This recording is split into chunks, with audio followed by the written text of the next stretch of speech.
नमस्कार, सुप्रभात।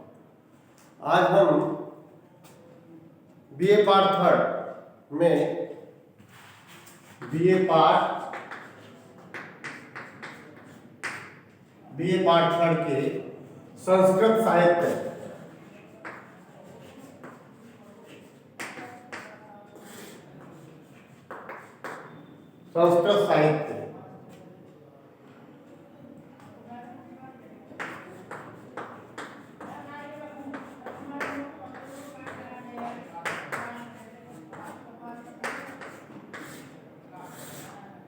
में श्रीमद् भगवद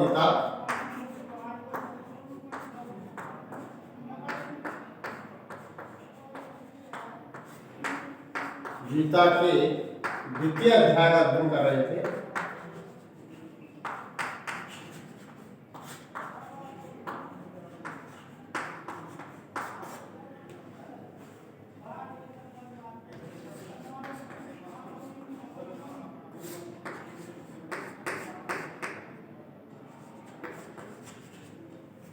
द्वितीय अध्याय का अध्ययन कर रहे हैं। द्वितीय अध्याय में हम देखते हैं कि जब दोनों सेनाओं के मध्य भगवान श्री कृष्ण ने अर्जुन के रथ को स्थापित कर दिया, तो अर्जुन ने यह कहकर अपने आप को दूर हटा लिया कि प्रभु मैं युद्ध नहीं लड़ूंगा।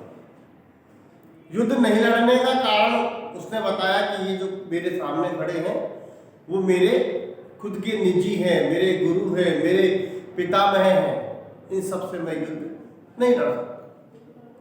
अब भगवान श्री कृष्ण विस्मंजस में हो गए।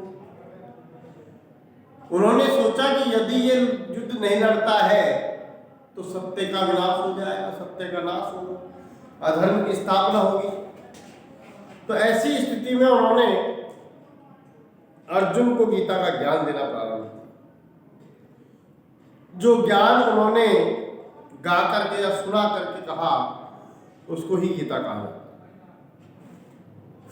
गीता 18 अध्याय में संकलित है हमारे पास, और द्वितीय अध्याय जो हम सिलेबस के मुताबिक देख रहे हैं तो उसमें जब रथ दोनों सेनाओं के मध्य खड़ा कर देते हैं तो जो अर्जुन है वह युद्ध के लिए तैयार नहीं होता है। वो कहता है कि मैं इनको क्यों मारूं। भगवान आत्मा की अमरता का विधान कहते हैं उसको कि आत्मा अमर है, अजर है, नश्वर है। उन्होंने वह सब उनको बता दिया कि जो आत्मा है वो पूरी तरह से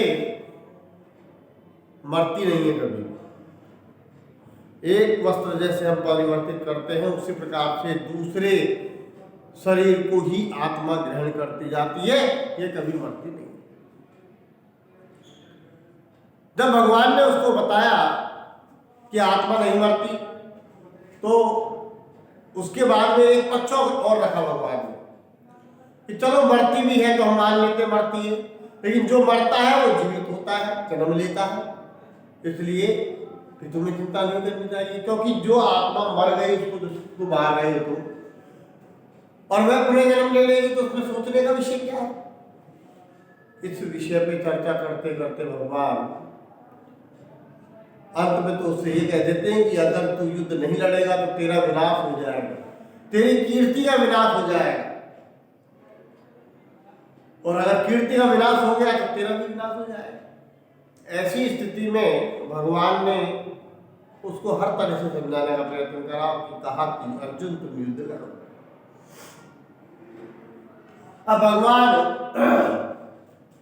धीरे धीरे उसको कर्म का महत्व बतलाने लग जाता है। श्रीमद् भगवद गीता के अंदर ये जो श्लोक अब हम पढ़ाने जा रहे हैं ये श्रीमद् भगवद गीता का द्वितीय अध्याय का 47वां श्लोक है। 47वां श्लोक है, और इसको हम जगह जगह देखते हैं। कर्मण्यवाधिकारस्तु मा फलेषु कदाचन मा कर्म हेतु फलः।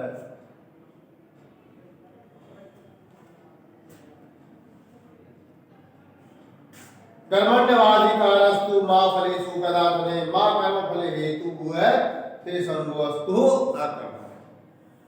कि बिना कर्म करे कोई नहीं रहता, इसलिए कर्म करो, तुम पर कर्म करने का अधिकार है, कर्म फल की इच्छा मत करो। देखिए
कर्मण्यवाधिकारस्तु कर्मण्यवाधिकारस्ते मा फलेषु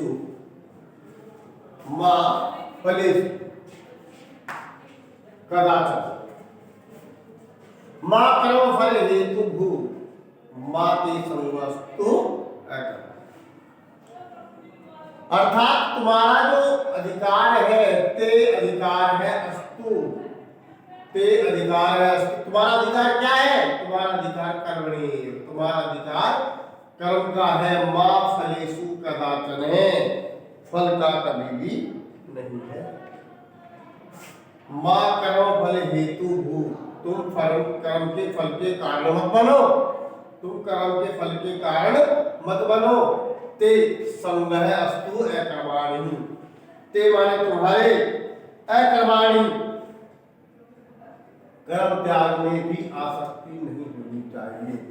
संगह माने आसक्ति, आसक्ति नहीं होनी चाहिए तुम्हारी कर्म फल में भी। ते माने तुम्हारी, अस्तु माने हो, अस्तु माने हो, अकर्मणि, अकर्म मतलब कर्म नहीं करने में तुम्हारी, ते माने तुम्हारी आसक्ति नहीं होनी चाहिए। मतलब तुम्हें कर्म नहीं करने वाला नहीं बनना, कर्म करने वाला बनना है। और जितना तुम कर्म करोगे वही तुम्हारे लिए फलीभूत होगा। इसलिए यहाँ पर इन्होंने कह दिया है कि ते अधिकार है कर्मणि, तुम्हारा अधिकार तो मात्र कर्म का ही है। अधिकार है ते, अधिकार है ते माने तुम्हारा अधिकार है कर्मणि, ये कर्म का ही है। कर्मणि तुम्हारा अधिकार तो कर्म का ही है। मा फलेषु कदाचन, मा माने नहीं है, फलेषु माने फल में, कदाचन माने कभी भी, कभी भी फल में नहीं है। मा कर्म फल हेतु हुए, हेतु माने कारण, कर्म के फल का कारण मत हो, और कर्म में, अकर्म में आसक्ति भी न हो। इस प्रकार से इन्होंने स्पष्ट कर दिया कि हे अर्जुन, जो संसार में कर्म बताया गया है वो प्रधान है, और वह कर्म किस रूप में प्रधान है? केवल कर्म के रूप में प्रधान है, कर्म के फल की इच्छा न करते हुए कर्म में प्रधान है। इसलिए तुम्हें अधिक से अधिक ये करना चाहिए, कर्म तो करो लेकिन कर्म के फल की इच्छा मत करो। अब इसने कर्म योग के परम तत्व में गीता में 4 सूत्र बताए गए हैं। पहला, कर्म करना तेरा अधिकार है। कर्म फल की व्याख्या जाती है कई बार कि कर्म के विषय में व्याख्यान प्रश्न आ जाता है, 6 नंबर का प्रश्न आता है कर्म करने में तेरा अधिकार है, फल में नहीं। पहला क्या है? कर्म करने का अधिकार है। कर्मणि एव अधिकार है इसके, तुम्हारा कर्म करने का ही अधिकार है, फल में नहीं। कर्मों के फल कैसे हो? वासना रहित हो। कर्मों के जो फल है वो वासना रहित हो, इच्छा रहित हो, और कर्म न करने में तेरी आसक्ति भी ना हो। कर्म न करने में भी तेरी आसक्ति ना हो। देखो एक बार और लिख लेंगे, कर्मणि ही स्ते अधिकार है माँ फलेषु कदाचन। तुम्हारा कर्म करने में अधिकार है, फल में नहीं। माँ कर्म फल हेतु भू। हे अर्जुन, तुम कर्म के फल का कारण मत बनो, कर्म के फल का कारण मत हो। ते माने तुम्हारे को अकर्म में भी आसक्ति नहीं होनी चाहिए, अकर्म में भी आसक्ति नहीं होनी चाहिए। देखिए अगला श्लोक,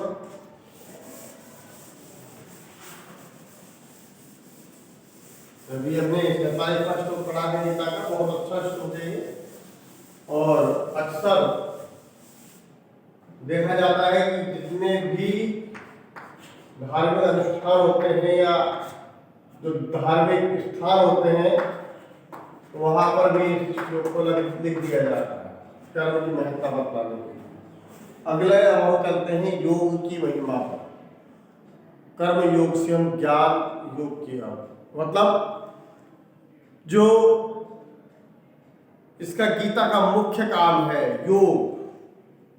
योग जगह जगह बता रहा है, पतंजलि ने भी योग बताया है अपने योग सूत्र में, उसी प्रकार से गीता में भी योग के विषय में बताया है। योग क्या है? समत्व को योग बताया है गीता। गीता में समत्व को, समत्व समानता की भावना, दुख हो, दर्द हो, खुशी हो, उन सब में जहाँ समानता का भाव हो, समत्व का भाव हो, उसे ही यहाँ पर योग बताया। देखो पहला श्लोक क्या कह रहा है इसका,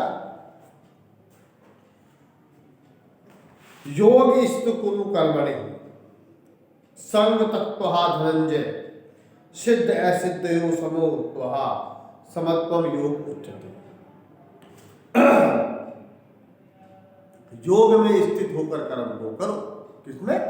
योग में स्थित होकर कर्म को करो, और कर्म फल का त्याग करके, मतलब आसक्ति को त्याग करके कर्म को करो।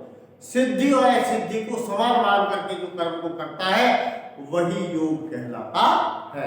योग की परिभाषा बताई जा रही है यहाँ पर, देखते हो।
योग स्तु कुरु कर्माणि,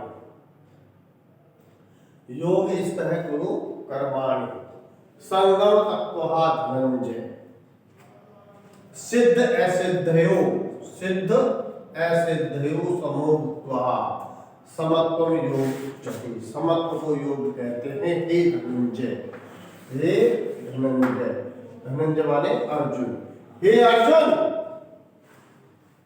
योग स्थित करो कर्माणि, योग में स्थित होकर कर्म को करो। संगम तत्व, आसक्ति को त्याग कर, आसक्ति को त्याग कर योग में स्थित होकर कर्म को तुम करो। सिद्धम असिद्धयो, सिद्धया असिद्धयो, सिद्ध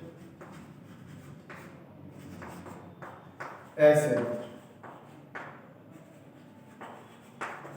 ये सब चीज तो प्रभु पे छोड़ दो। सिद्धि असिद्धि को समाप्त मान लो, समोत्वा मान करके जो कार्य करता है उसको समत्व को योग कहते हैं। देखो स्पष्ट यहाँ पर ये बता दिया है कि समत्व भावना, धर्मानता की जय पराजय, विजय और जीवन, जिस भी प्रकार से जो भी है इसमें, वह सभी चीजों को यहाँ पर इन्होंने समानता की भावना से बता दिया है। जहां भी ये समान भाव होता है वही योग स्थित हो जाता है। जय पराजय, सुख दुख, जहां समान मान लिए जाते हैं, जहां दोनों में भावनाओं का अंतर नहीं रहता है, उसको यहाँ योग बतलाया है। अन्य देखिए इसका, धनंजय अर्थात अर्जुन, योग स्थित समो तत्व, योग में स्थित होकर आसक्ति को त्याग कर, सिद्ध असिद्धयो, सिद्धि और असिद्धि को छोड़कर, अर्थात सिद्धि को और असिद्धि को एक जैसा मान, समो उत्तहा कर्मणि कुरु, समान होकर कर्म को करो। क्या उद्देश्य दिया यहाँ पर भगवान ने? भगवान ने कहा है कि सिद्धि को और असिद्धि को दोनों को समान मान करके, आसक्ति को त्याग करके कर्म को करो, योग स्थित होकर कर्म को करो। वही क्या कहलाता है? वही समत्व योग कहलाता है। योग की परिभाषा यहाँ स्पष्ट करी गई है। अर्थात आसक्ति से रहित होकर कर्म करने का मुख्य अभिप्राय क्या बताया है?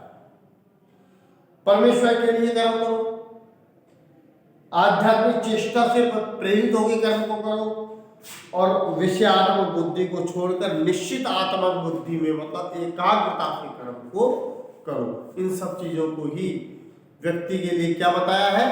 ये सब चीजें ही समत्व के लिए बताई गई है व्यक्ति की। अगला श्लोक देखते हैं, एक बार पुनः देख लगे। धनंजय, योग में स्थित होकर कर्म को करो, आसक्ति को त्याग कर, सिद्धि असिद्धि को समान भोग करके, समान मान करके जो कार्य करता है वही समत्व योग कहलाता है।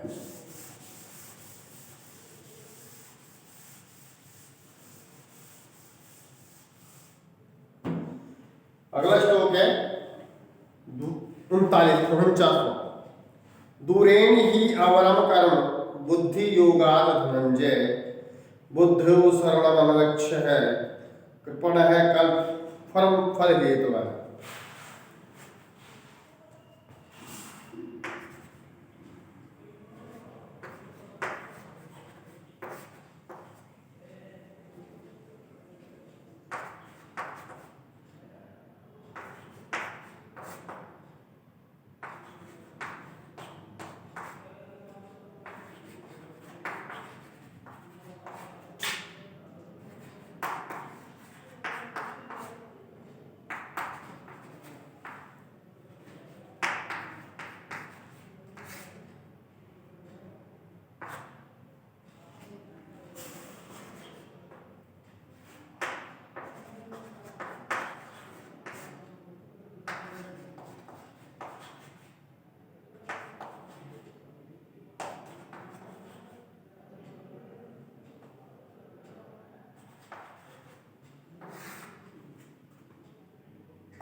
दूरेण ही अवरम वरम कर्म बुद्धि योगात् धनंजय,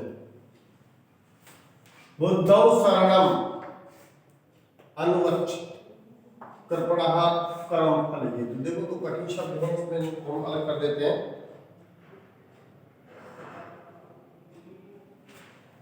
ये है कि नीचे ये लगा हुआ है, जैसा कि बन जाएगा कि बन गया प्लस ए बाहर जाएगा ए बाहर मेरे ही अवरम कर्म बुद्धि योगात धनंजय योगा धनंजय।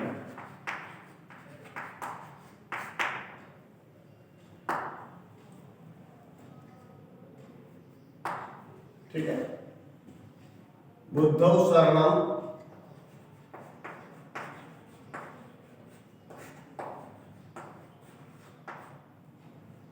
अनु टच कृपणः कर्म फल हे धनंजय, हे अर्जुन, बुद्धि योगात कर्म द्वेरेण अवरम। बुद्धि योगात, बुद्धि योग से, यहां से उठाएंगे अब हम बुद्धि योगात, बुद्धि योग से ही माने निश्चय ही, अवरम माने तुच्छ, तुच्छ या छोटा, द्वेरेण माने अत्यंत।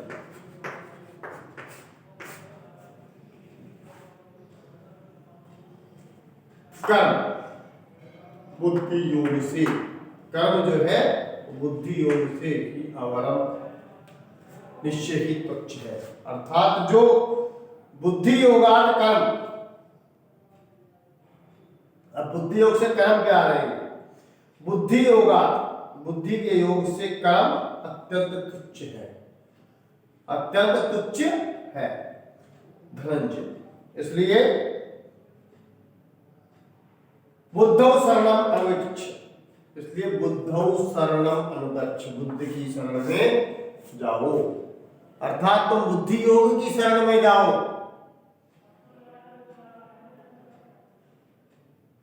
ही माने निश्चय ही कर्म हेतु, कर्म फल हेतु है कृपणः, कर्म के फल के जो कारण होते हैं वह कृपण होते हैं। अर्थात फल की इच्छा, फल की वासना वाले जो व्यक्ति होते हैं वो कृपण होते हैं, दुखी होते हैं, करीब होते हैं। ये प्रकार फल हेतु है, फल की ही इच्छा रखने वाले, फल के जो कारण होते हैं वह कृपण होते हैं, वह निश्चय ही। निश्चय ही सब विभाषी यहाँ लिया जाएगा। ये निश्चय ही कृपणः कृपण होते हैं, फल हेतु है, फल की इच्छा रखने वाले, फल की इच्छा रखने वाला व्यक्ति जो है वो निश्चय ही तुच्छ होता है, छोटा होता है। बाबा देखो इसको, द्वेरेण ही वरम कर्म बुद्धि योगात धनंजय। हे धनंजय, कर्म ही मन निश्चय ही द्वेरेण अवरम बुद्धि योगात, बुद्धि योग से कर्म जो है वह तुच्छ है, छोटा है। इसलिए तुम हे धनंजय, तुम योगात कर्म, योग से कर्म करो। अर्थात बुद्धि योग की शरण में जाओ। कर्म जो है वो कैसा है, छोटा है, और बुद्धि योग बड़ा है। बुद्धि योग से कर्म है, कर्म से, बुद्धि योग से कर्म अत्यंत तुच्छ है। इसलिए तुम बुद्धि योग का आश्रय ग्रहण करो, क्योंकि फल की कामना करने वाले तो कृपण होते ही हैं। फल की कामना करने वाले व्यक्ति कृपण बताए गए हैं। तो अब ये कर्म से भी अधिक महत्व दे रहे हैं बुद्धि योग को। भगवान कृष्ण कर्म से भी बुद्धि योग को अधिक महत्व देते हैं। यहाँ पर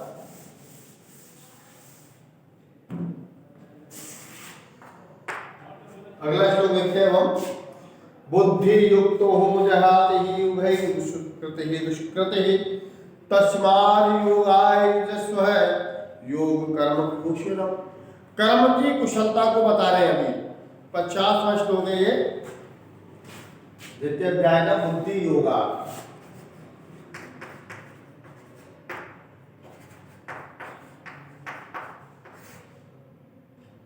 बुद्धि युक्त,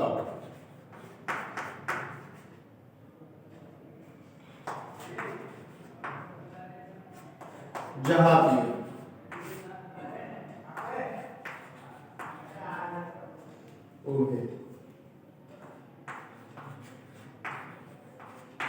सुकृत दुष्कृत,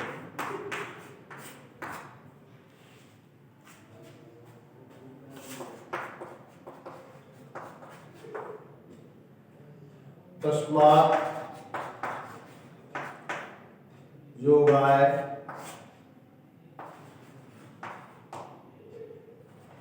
युजस्व।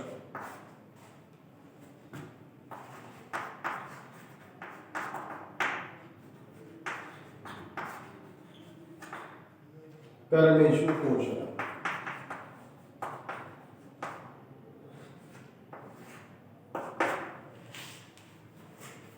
बुद्धि युक्त हो जहाती है यह कर्म, जहाती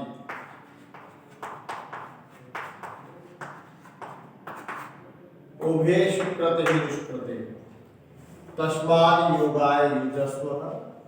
योग है कर्म कौशलम। योग क्या है?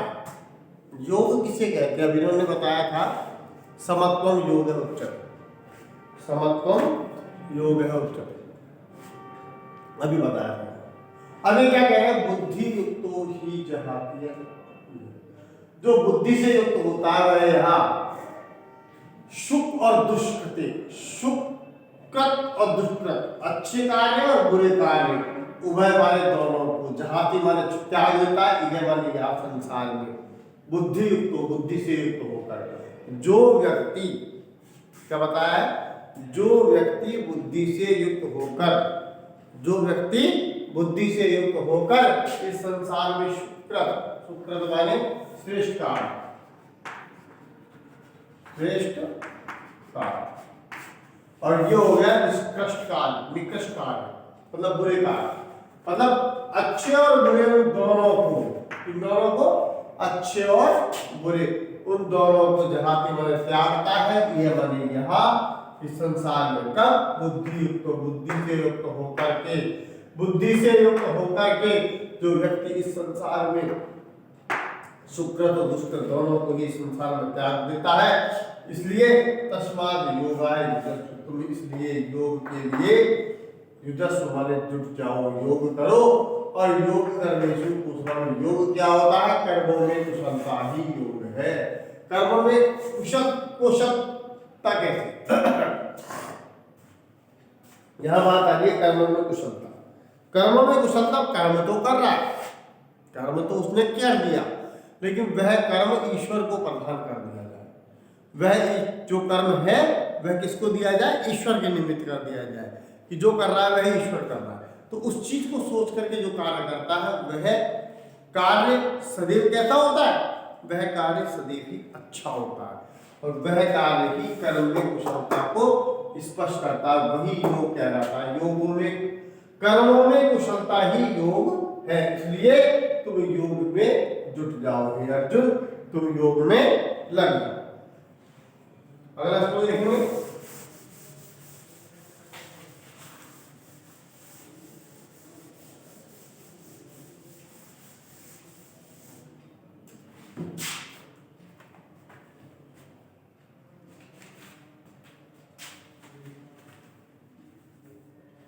कर्मजं बुद्धियुक्तो हि फलं त्यक्त्वा मनीषिणः जन्म बंधन है विनिर्मुक्तः पदम गच्छतु अन्यतम अयम्।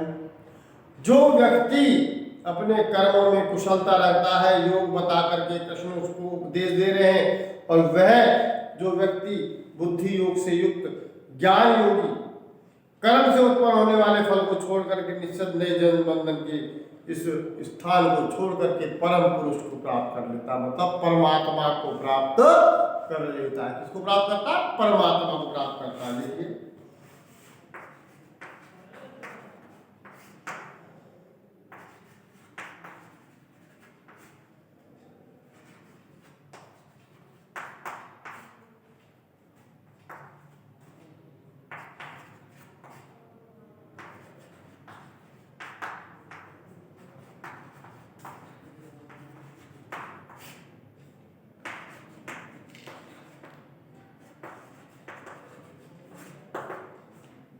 कर्म बुद्धि तो ही फलम तत्वहावनिष्ण है।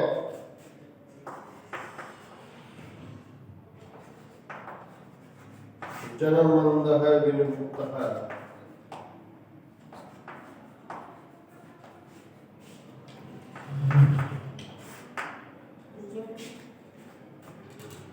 विनिमुक्त पदम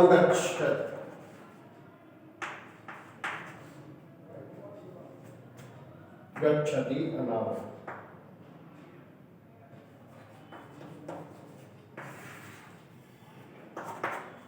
क्या बताया देखो, कर्मजम बुद्धि युक्तो ही फलम तत्वहा मनुष्य। मनुष्य माने बुद्धिमान व्यक्ति, मनुष्य माने बुद्धिमान व्यक्ति ही मनुष्य ही कर्मजम बुद्धि युक्त कर्म बुद्धि से युक्त होके फल को त्याग करके जन्म बंधन निर्मुक्त है। जन्म और बंधन को छोड़ करके, मतलब जन्म मरण, जन्म लेना मरना, जन्म लेना फिर मरना, इस प्रकार की जो स्थिति है उसको छोड़ करके चला जाना, जन्म बंधन की से मुक्त होकर के गच्छ वाले जाता है। गच्छ वाले गच्छति है, गच्छति जाता है। अयम इस गच्छति